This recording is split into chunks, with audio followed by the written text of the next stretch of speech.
causing it. Symptom means a sign or a signal of something else. Look it up in a good dictionary. A sign or a signal of something else. The something else is an offense. Here's how the scene goes. You're walking along one day, pretty soon you're like, and you feel like you need to puke. If Grandma would have saw that you needed to puke, she'd have said, drink a glass of water, stick your finger down your throat and puke. Something's trying to come out. Oh, Grandma, are you kidding me? They call it nausea. That's Latin for I need to puke. But we don't know that. That's a disease. Grandma, do you not realize that nausea could cause you to become dehydrated? Unless you drink some water. So there you are. You run down and you get your modern miracle weapon of war in the fight against nausea. You take the thing and it's a neurotoxin that blocks the brain from being able to signal the stomach so it'll convolute and get rid of the problem. You've shut it down. You think, the age in which we live. Felt like needed to puke, took a pill, I'm good to go. Problem is, the offense still sitting there. You just shut down the symptom, which is the avenue of getting rid of the cause. Are you following me? Now all of a sudden you're walking along, you think you're good, you just added more poison to the original offense with that toxic drug. You don't know that. You're a good little believer. So there you go. Pretty soon, the body wakes up to what's happening and goes, whew, we got to run this out the, back door. Ooh, they call that the runs, because you feel like you better run. Nobody wants to deal with that crap. So there you are. Grandma seeing you at the runs, she'd say, girl, you get yourself in the bathroom, you give yourself an enema. Or you go down and see a colonic therapist. Those people do good things. Cleaning up the house. That's all it needs. We need to clean the house. If you don't want to do that, get a glass of warm water, take a tablespoon of Epsom salts, drink it. It'll flush it out. You're like, Grandma, are you kidding me? I can't be doing that. That's disgusting. I'm going to go down and I'm going to get an anti-diuretic medication. Diarrhea is Latin for you got the runs. You take the medication in the fight against the disease of diarrhea. Diarrhea, we're told, can be dangerous because you can become dehydrated unless you drink some water. So there you are. You take the medication, dries it all up. Hell, you couldn't poop if you wanted to. But you're happy because you took a miracle drug. 400 million did the studies just to bring that to you. So there it was. You dry it up. Pretty soon the brain gets involved, says, Bobby. Yeah, boss. I'm calling down because there's a real offense in the house now and it's getting worse. I know, boss. Bobby, I thought I told you to throw it out the front door. We tried. They shut us down. The boss says, oh, yeah, I remember that. Didn't I tell you to run out the back door? Yeah, boss, they dried that up. We can't get it out of the house. Boss? Yeah, Bobby.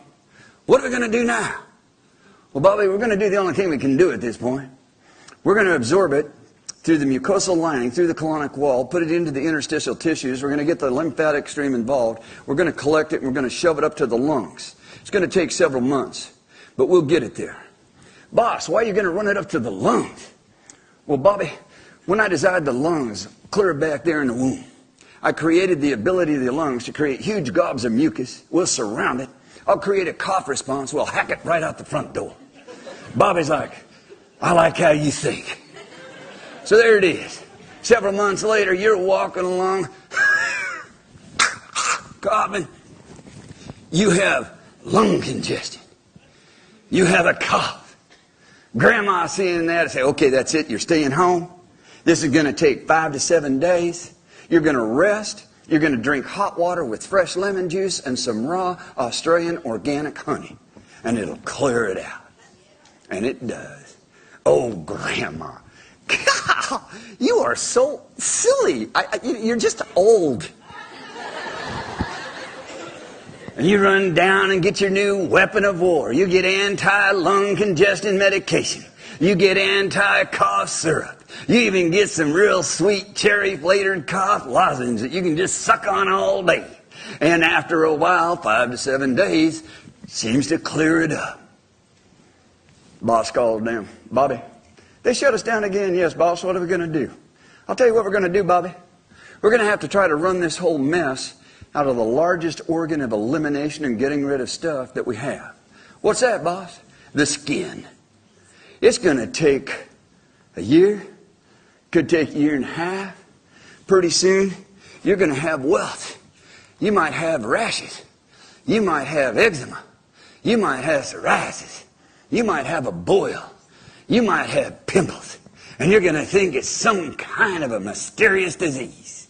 Because that's what they're going to tell you it is. Grandma seeing that crap say, okay, here's what you do. Just cut a fresh lemon, put it all over that rashy, scaly, itchy area. Do it about 6 times a day. And whenever you can, get out there in the sun for about 20, 30 minutes, and it'll heal it up. And it does. But you don't know that. That is too silly. You don't want to be putting lemon on you, getting in the sun, because in July 1967, and Grandma must have forgot, because it was announced that on that day, the sun came up, had changed its mind about loving people, and wanted to kill them all.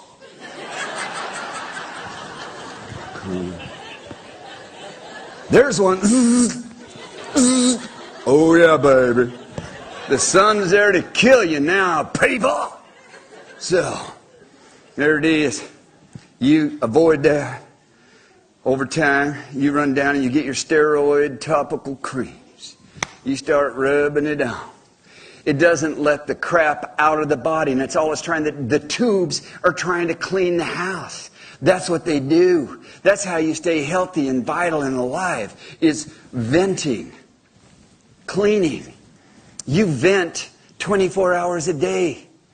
When you breathe in and out 20,000 times a day. You're venting metabolic waste. It turns it into gases, spews it out, takes in fresh gas. Go down and get some more crap, throw it out. That's the number one venting you have.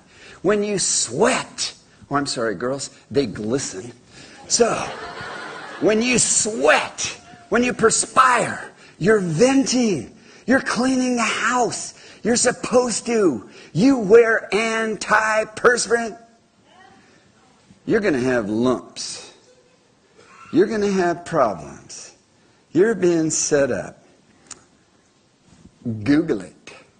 So then, what's going on is when you need to puke, you're venting. Diarrhea, you're venting. Stuff coming out of the skin, it's venting. You're having pain, your body is preparing for venting. It used to be called prevention. Now, prevention is a medical program for early detection of disease. Come on in early. We'd love to treat you early. We'd love to treat you 80% of the time when you don't even have a problem. That's about as early as you can get. Right there. So there it is. It used to be called fluing. You build a house and it's got a chimney, you got this little thing you open up if you build a fire, so it'll flue. It'll vent. You follow me? If it's cold weather, you shut the flue so the cold air which sinks doesn't come down into the house. That's the flue. Oh, but darn. Flu's a disease. You get nauseous. You get diarrhea. You get headaches. Yeah, that's right. The body has to clean. That's what it's doing. But we treat it like it's some hideous, mysterious monster thing. Some bug floated in from some foreign country. And it's there just to get us. And it's so interesting how all of the flu seasons follow the Chinese calendar. Because that's where most of the vaccines come out. And you know about it.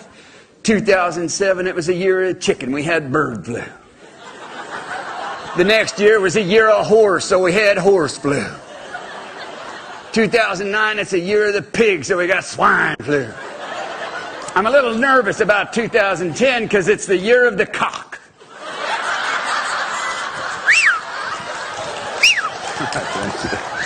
There it is.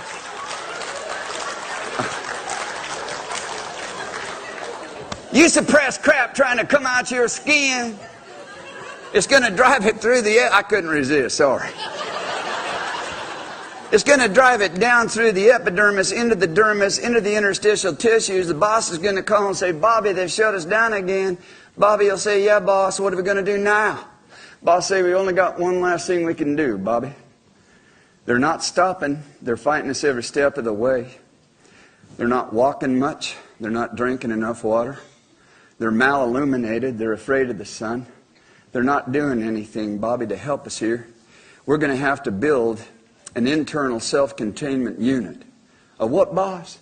A garbage can, Bobby. A garbage can. We're going to have to build a garbage can, construct it, and start driving everything into it. Oh, that's right. They call it tumor, which is Latin for internal garbage can. We try to act like tumors are some mysterious thing. It is not. Your cells are intelligent. It knows what it's doing. You got some waste material that's all blocked and stuffed up, and so it's trying to build it and contain it. I keep spitting. I hit you with that spit. No? Yes? Let me get closer. I'll get you good. No. So there it is. It builds a tumor. You go to the doctor. What are you going to do? Well, we'll stick it with a needle, which will release everything inside out to the body, make things worse.